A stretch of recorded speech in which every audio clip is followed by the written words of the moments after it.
Steph Curry has become one of the most polarizing NBA players in history and a straight up icon. But things has not always been projected to go this way.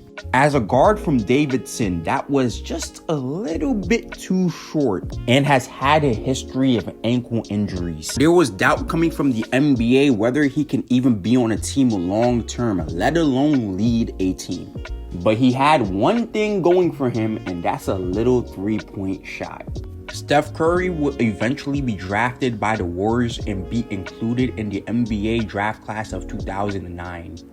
The Warriors as a team in 2009 was not doing too hot. They were an NBA team that more or less just flew under the radar.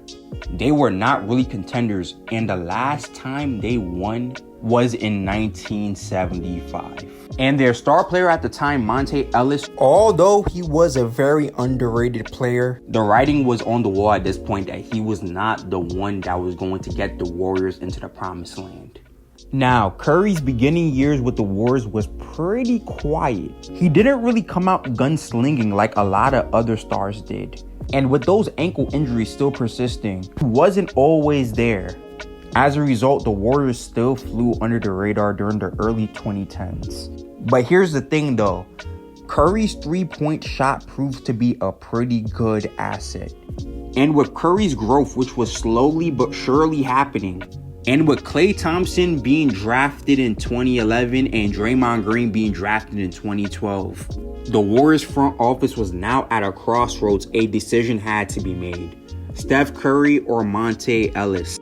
And in the end, the Warriors decided to go in a whole new different direction, trading Monte Ellis and rolling with Steph Curry till the end. The thing is, Steph Curry was not this superstar coming out the gate. But there were a few times where Curry has shown his monstrous potential. An example of this is Curry's game at the Garden in 2013, where he will go on to drop 54 points. To a lot of people, that was Curry's breakout game. Another example, when he was playing Kobe and he was just drop a three out of nowhere, despite Kobe's lockdown defense. This will be known as the game where he earned Kobe's respect. And it's funny how these moments are around the same time, because it was actually the 2013-14 season that the true rise of the Warriors began. Although they got eliminated by the Clippers in 7, the Warriors have shown that they have now become a contender.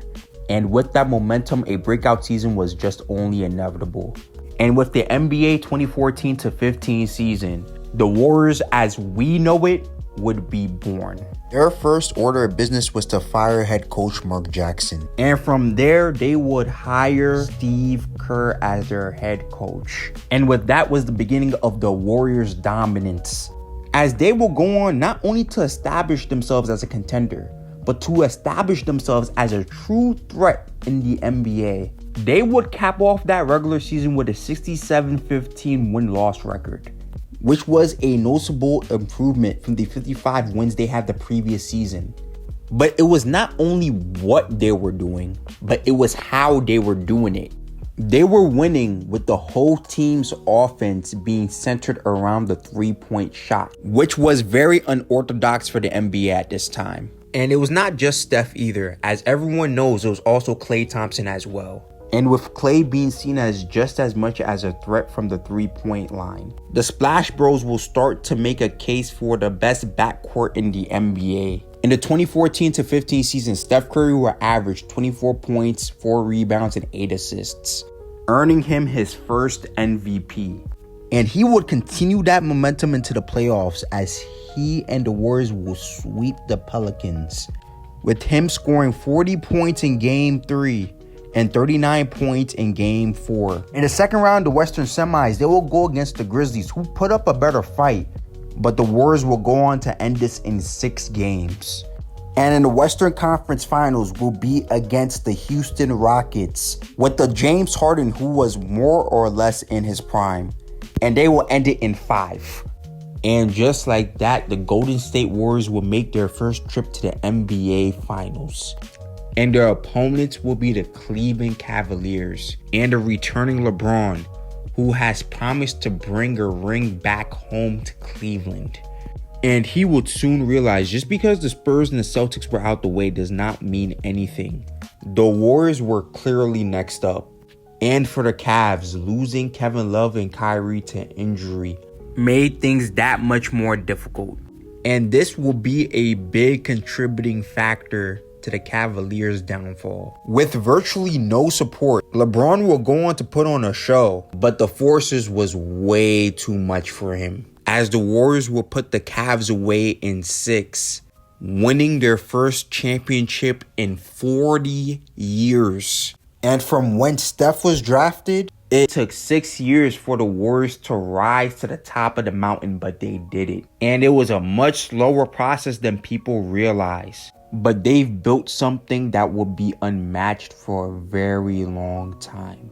And this was just the beginning. This will begin one of the biggest rivalries in NBA history. And little did people know that the Warriors, mainly Steph, was about to raise the bar to a point that has been never before seen. And in the next season, a point that the NBA will never recover from.